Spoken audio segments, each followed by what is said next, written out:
Hey, here's how a professional chef makes shrimp cocktail. You can use jarred prepared horseradish, but this is fresh horseradish. You're gonna peel it?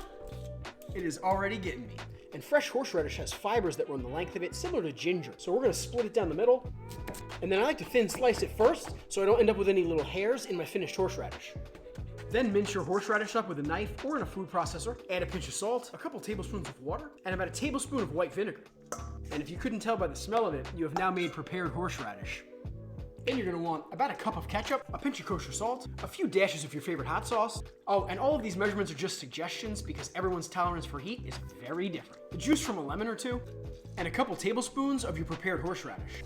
And then probably my favorite shrimp to use for this are what are referred to as 1620 shrimp. It'll say 1620 right on the bag, and what this means is that there are 16 to 20 pieces per measurable pound. And if you notice in your grocery store or in your freezer section, the bags or displays will have numbers on them. As that number climbs up, the size of the shrimp will get smaller.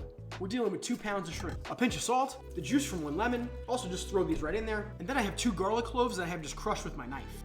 Cover these in cold water, and then I'll meet you over at the stove.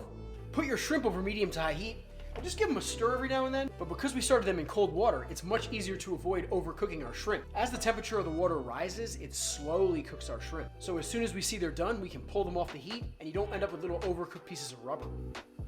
We've been cooking these for about 3 to 4 minutes, and we have nice cooked shrimp. Another easy way to tell is flip the shrimp over like this. There's no more clear parts, it's all white and pink. Then we cut the heat, and you can strain these from the strainer. I'm just gonna lift them out of my water. But my favorite way to cool these is to get them on a flat surface like a half sheet tray or a cookie sheet. And if you can and you have the space, stick this right into your refrigerator. Shrimp cool very quickly. But also don't forget, if it's that time of year where you live and you don't have any animals running around, you can stick these near an open window or even on a screened-in porch. And I don't mind a little shaved lettuce down in here, our beautiful sauce. And follow me if you still get excited if you see one of these on a table.